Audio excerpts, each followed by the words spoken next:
Live from Radio Row at Super Bowl 60 in San Francisco, this is Roy Kessel for Sports Philanthropy Network, and we're excited today to have with us special guest Joanne Pasternack. Joanne, welcome to the show. Thank you, Roy. Always We're, fun to be here. we're excited to learn more about the work you're doing with Athlete Voices and Oliver+Rose, and I know you've got a book. I So, do, I do. so let's. I don't feel like I'm pitching a book this week. You got a whole array of things going on, but where do you want to start? Oh gosh, it feels like it's a moment right now where people are really listening to the athletes' voices and starting to ask deeper questions about what their hopes, dreams, and beyond the field, pitch, or ice might be. So at Athletes Voices, we work to amplify all athletes' voices, whether you're an NFL superstar or a Paralympic wannabe. We can find a space and a place for you to share your voice. So that's what we're working on.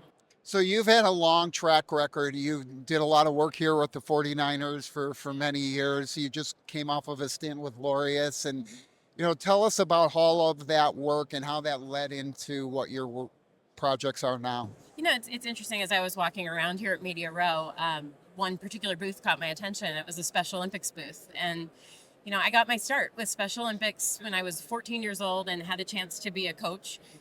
It stayed with my heart. What I saw were athletes who were driven and excited to showcase what they were capable of instead of what people were telling them they were not capable of. And that's really carried through 10 years with the 49ers, a few seasons with the Golden State Warriors, launching my own firm, working with Laureus USA on amplifying their message as well, in the voice of Nelson Mandela, and reminding people that sport has the power to connect people. But for me, it always goes back to Special Olympics and those roots.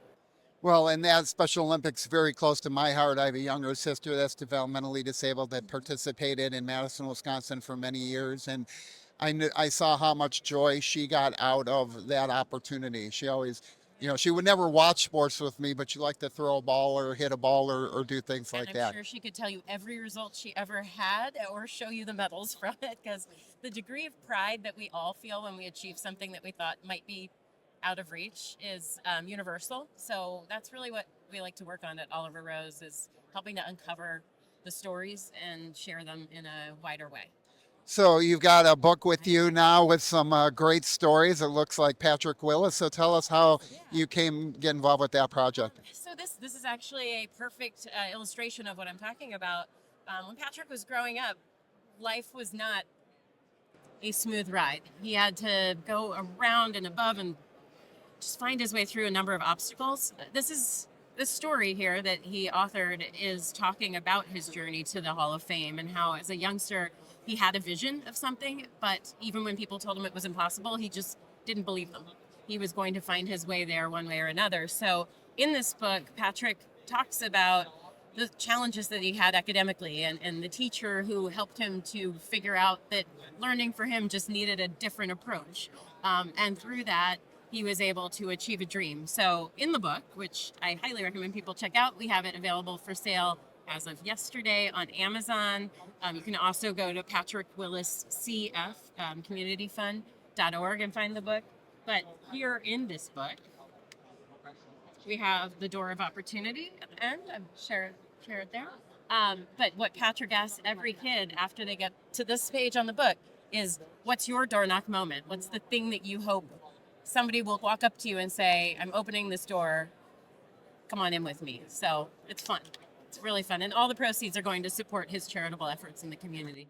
Well, one of the things that's amazing when you get a chance to read about athletes' stories and hear their backgrounds is how many of them were sort of teetering right near the edge, and somebody literally or figuratively grabbed them by the back of the collar and got them on the right track, gave them the opportunity, opened up a door that they didn't know about, and gave them that sense. So when you were doing that work with the 49ers, you had a front row seat and opportunity to do that. Yeah, I mean, it's interesting. I met Patrick when he was in his second year in the league, and I think even then you could see that there was just a special spark there that would drive him forward. But I actually love finding the individual who thinks their story isn't relevant or that they don't have something to share. I work with a world champion wheelchair tennis player who found himself in a situation he never imagined and has realized that he does have a voice as well. So yeah, we're uncovering it, but Patrick, yesterday we had the launch event for the book. We released it at Lakeshore Elementary in San Francisco.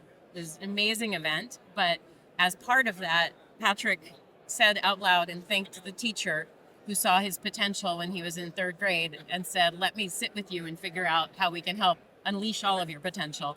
So he expresses gratitude on the regular for just the teachers. And I think that's a great lesson because so many people need just that one person to help open that door, the one person to see the spark and say, "Hey, I believe in you. I know that you can do this," and give them that opportunity.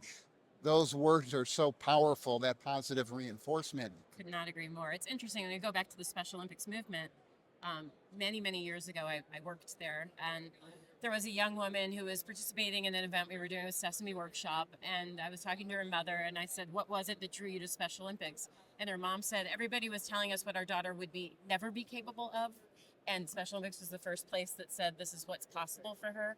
So as long as we walk around looking for people's potential, I think we can help them define it as well. So yeah, I've worked for some pretty amazing organizations and names, but the greatest joy comes from just helping people to tell their story. Well, Joanne, thank you for taking time out of your schedule today to be here with us on Radio Row. This is Roy Kessel signing off for Sports Philanthropy Network. Please remember to live generously.